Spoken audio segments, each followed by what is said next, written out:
రాజకీయాల్లో శాశ్వత శత్రువులు ఉండరు. పదవుల కోసం, పదవుల్లో కొనసాగటం కోసం అందరినీ దగ్గరకు చేర్చుకోవటం రాజకీయ నాయకుల లక్షణం. అందులోనూ ప్రధాని నరేంద్ర మోదీ ఇప్పుడు కాంగ్రెస్ పార్టీ తప్ప ఎవరినైనా దగ్గరకు చేర్చుకునేందుకు ఇష్టపడుతున్నారు. ఇందుకోసం రాష్ట్రాల వారీగా సమీకరణాలు చూసుకుంటూ వ్యూహాలు రచిస్తున్నారు. దక్షిణాదిలో కీలక రాష్ట్రమైన ఆంధ్రప్రదేశ్పై బీజేపీ క్రమంగా ప్రత్యేక దృష్టి పెట్టింది. ఈ క్రమంలో సామాజిక సమీకరణాలను సైతం లెక్కేస్తోంది. ఆంధ్రప్రదేశ్లో బలమైన శక్తిగా ఎదగాలన్న ఆకాంక్ష బీజేపీలో రోజు రోజుకు పెరిగిపోతోంది. ఈ క్రమంలో కొన్ని సామాజిక వర్గాలను దగ్గరకు చేర్చుకుంటే ఎలా ఉంటుందన్న ఆలోచన వారిలో ఉంది. పైగా తమ మాతృక అయిన ఆర్ఎస్ఎస్ నుంచి వచ్చిన ఫీడ్బ్యాక్ ను సైతం ఆ పార్టీ అంచనా వేసుకుంటోంది. ఈ క్రమంలోనే ఇప్పుడు కాపు సామాజిక వర్గానికి చెందిన నటుడు, కేంద్ర మాజీ మంత్రి చిరంజీవిని దువ్వుతోందనే చెప్పాలి. ఇప్పటికే జనసేన నాయకుడైన చిరంజీవి సోదరుడు పవన్ కళ్యాణ్ బీజేపీకి దగ్గరగా ఉన్నారు.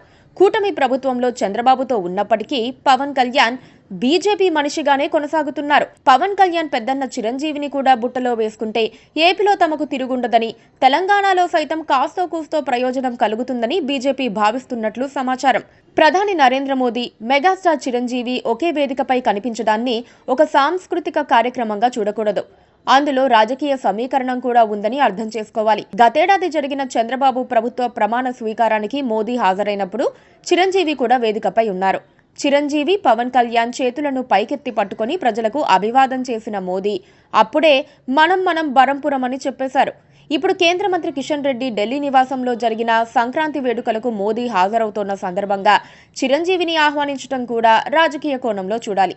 చిరంజీవి కాంగ్రెస్ సభ్యుడైనప్పటికీ ఆ పార్టీలో క్రియాశీలంగా లేరు. కాంగ్రెస్ అధ్యక్ష ఎన్నికల్లో ఆయన ఓటు కూడా వేయలేదు. కాంగ్రెస్ కు దూరం జరిగిన చిరంజీవిని తాము దగ్గరకు చేర్చుకుంటే రాజకీయంగా భారీ ప్రయోజనం కలుగుతుందని బీజేపీ భావిస్తోంది. చిరంజీవి కాపు సామాజిక వర్గానికి చెందిన హీరో, నాయకుడు. ఆంధ్రప్రదేశ్లో 3 బలమైన సామాజిక వర్గాల్లో కాపులు కూడా ఒకరు.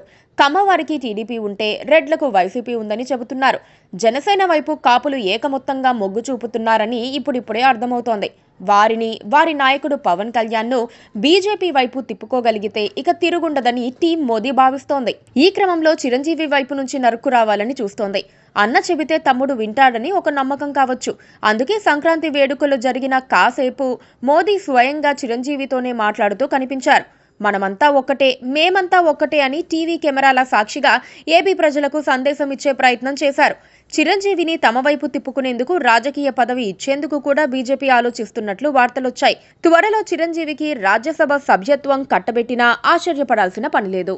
Please subscribe to KTV Telugu. KTV Telugu. KTV Telugu. KTV Telugu channel.